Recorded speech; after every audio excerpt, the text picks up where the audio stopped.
the idea, again, is that all the resources that you need are already inside you. You just got to break through the fear. The fear, that's like the prison bars. It's the emergency brake. It's the chains you got to break free from. So those are some things that you can do to break through your fear. And if you can't, you don't want to come out and join us, do something, and then come back on the call next week, and we're going to talk about it. Okay, and I'll bring you on the call, and we'll share experiences. So that's the plan.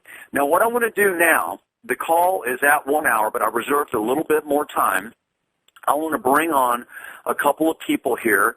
I think Stephanie's willing to maybe come on and talk about an experience that she had with fear on one of the courses that we did recently. And I just want you to hear from her. I don't know if Valerie's still with us or Charles is still with us. I know, Valerie had the fear of snakes her whole life, deathly afraid of snakes. We were going to have is she with us today? Okay, great. And I don't know if they're willing to be on. I know you guys have got things to do, but if you're willing to stay on for a little bit of bonus time, I want to ask that you do that now. So, Stephanie, you want to go ahead and jump on the call here?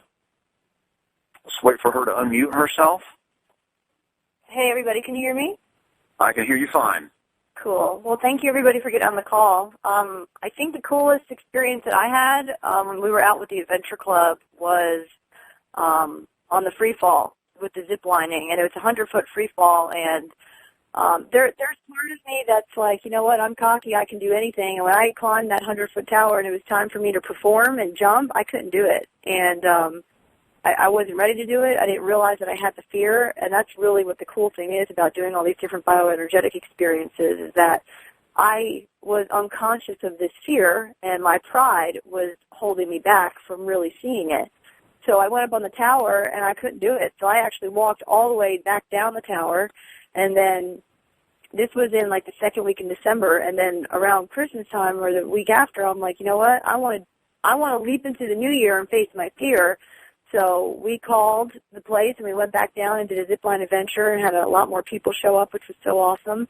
And Scott rehearsed with me. We did the techniques and everything, and I walked up the tower.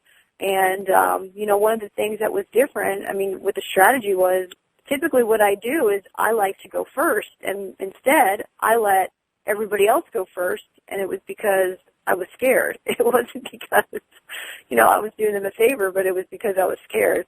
So this time, I changed the strategy. I went right after Scott,